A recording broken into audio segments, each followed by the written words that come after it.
Okay, what we've got here is we've got the second Bombe, the cases. We've already did the drawer fronts just like we did everything else. But this one is grain filled, and I kind of held back on this one. Everything is sanded except for this side. Now this is pretty easy because it's just a straight side.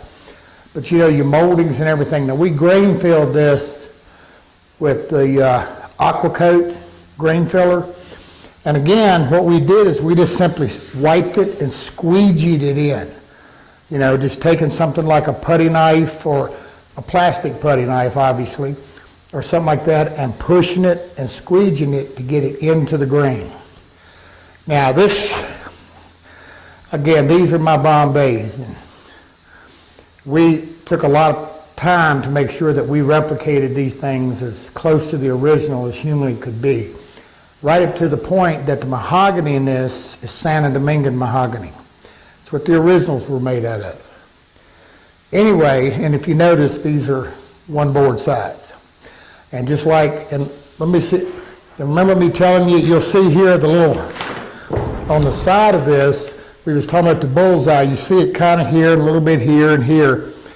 But the thing you have to know about these sides is, again, because they're sculpted out of a piece of 12-quarter material, in this area and in here, if you can envision the grain just like straws sticking up like this, all of this in here becomes almost an end grain.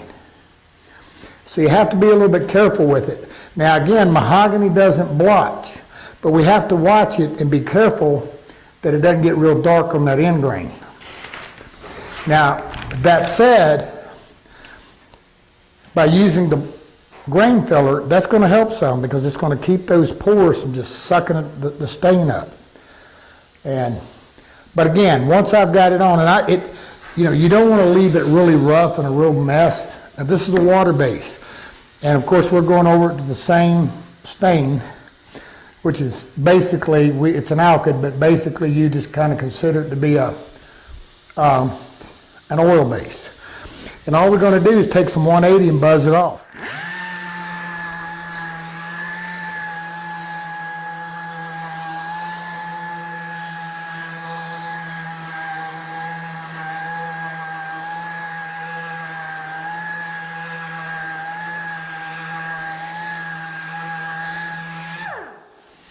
Now the problem with most people, I probably need to hit that a little more, but you get the idea.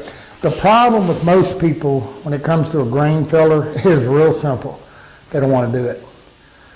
They just don't want to take the time to have to go back and sand it again. And that's exactly what you're going to have to do. Not near as difficult, obviously. And so the way you do it is everything is sanded just as though you were ready to go ahead and stain it, then you grain fill it, then you come back and kind of sand over everything again. That's why it's important that you put the grain filler on as smooth as possible.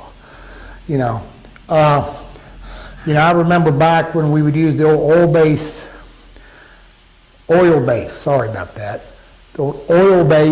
grain fillers, and they would tell you to rag it on with a burlap sack or burlap cloth, whatever, and it was just rough as it could be, and it wasn't fun. It wasn't fun at all. But with the water base and stuff, and even now with the oil bases, they've changed them a little bit. Squeegeeing it on and getting it in that grain is the best way to do it. Again, don't walk away and leave a mess. You leave big hunks and globs, you're going to be there for a while. The other thing with the water base is it dries harder, and it dries quicker than the oil base does good. So we're going to sand this, and then we'll come back when we get to spray it, and I'm going to stain it, and all I'm going to do is wipe it.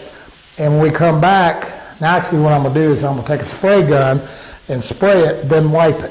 Now I'm just using the spray gun as a means of transfer, just to get the stain on, then I'll wipe it back. I could just as easily wipe it on, then wipe it off. But this much area, spray gun's a little quicker.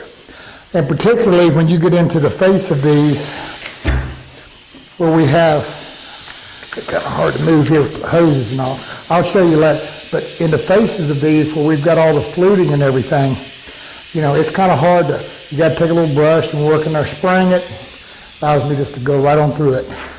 So we're going to stain it, and we'll be back and take a look at the difference grain filling makes on the piece. I've got, kind of like I did the other one, I put 2 thin coats of depth on it. Thin means I thinned it almost 50%, very thin. But again, the issue with that was getting it in the pores. Now, even though this one's been grain filled, we only grain filled it once. So sometimes you can still get a little bit. So I just wanted to be sure. So then I put 2 thin coats, and I came back and I put 1 full wet coat. And that was yesterday. Now it probably needs to dry just a little bit more. But what I wanted to show you, I've got very little grain showing at all. I'm trying to look, okay. Now, and that's just scuffing a little bit. Now, I've got enough if I'm careful, and I'm going to turn my speed down.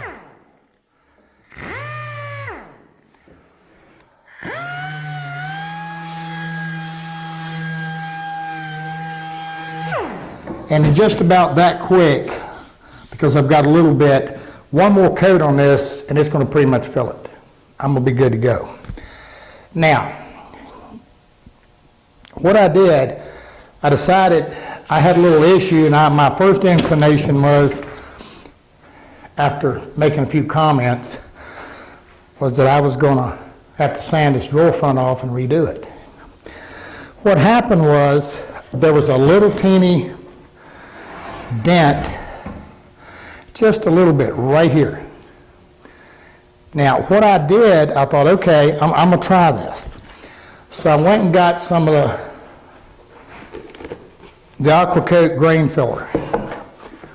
All right, I've done this on little stuff, but I just kind of, I took a little 320 and scuffed in the dent, just a little bit, enough to give it some tooth. I don't want to go through. So then, I just took and put a little bit in it, let it dry. Now, obviously, the finish was dry before I did that. Now, this has only got the 2 real thin coats on it. So I got to be very careful not to go through. So the way I'm going to and the thing that happened, and what I was testing, I figured, okay, I'm going to have to strip it anyway, was I wanted to see how well it would fill it, and I wanted to see how well it's going to adhere. It did fine. So I did it, and I'm treating it like a run. Meaning all I'm going to do at this point is I'm going to take a razor blade and just scrape the top off a little bit, which is going to fill it. I'm not going to try to get it perfect. Now I'm going to put some finish over it. Then I can come back and sand that. See, again, just like that run thing, the key is don't cut through around it. So that's what I'm going to do. And it filled the little dent. It wasn't severe, but it filled it. And I can tell you from already sanding on it a little bit, it stuck just fine. It's holding tight, so I'm not concerned about it. So that's a good thing to know, because, you know, particularly when you're doing something this big, you know, at least a little thing, or, you know, inevitably there's going to be something you miss, some little teeny dent, a little something that you need to try to build up or get some filler in. And the Aqua Coat did fine. Now the key with that was that it's clear. So I don't have to fill it, then try to color it in. When it's clear, so when the finish goes over top of it, you're not even going to know it's there. So, matter of fact, tell you what, let me do. I don't want to choke myself, but let me do something real quick. Let's just look at it. Now I'm just going to put a little bit on here, just so you can see it. Now I've got a little white showing there, and that's just a little lump, but it'll go away. And that's just from where I was sanding on it. But once I block sand that down, it's going to be gone. That worked pretty well. So then I got to thinking.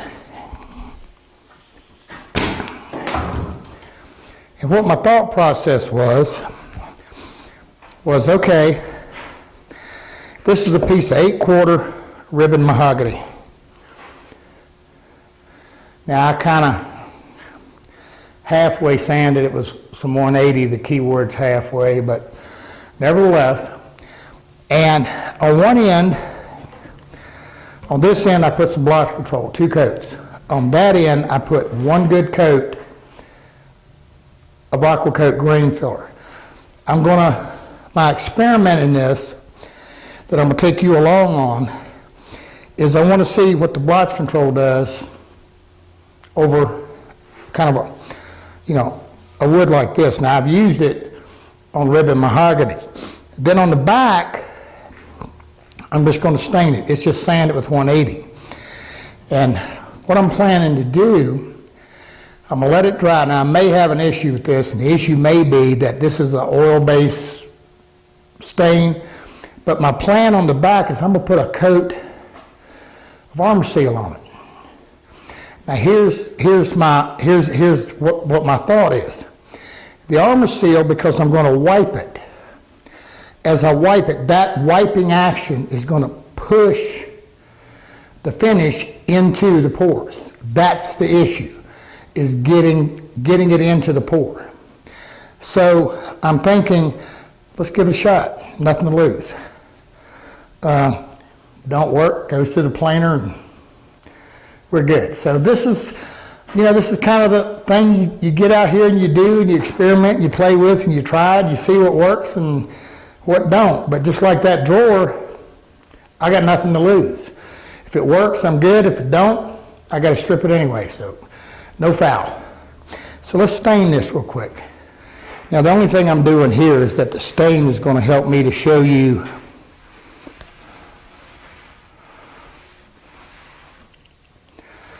all right. One thing I can see, we'll see better on the other side. With the pore filler, with the grain filler, you can see I'm still getting some of the ribbon showing, but not near. But that's just a lack of me sanding it. Now on the back side, again, the only reason I'm staining it is so you can see it better. And we're not going to we're just checking, what we're after is the grain fill. So now what I'm going to do on the back side is I'm just going to put a coat of stain. I'm going to let it dry well. Then we're going to come back and look at putting some Armor Seal on it. Then we're going to let that dry and come back and see how it behaves in the finishing process.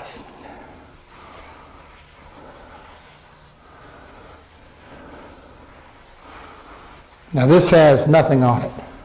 This is just raw mahogany.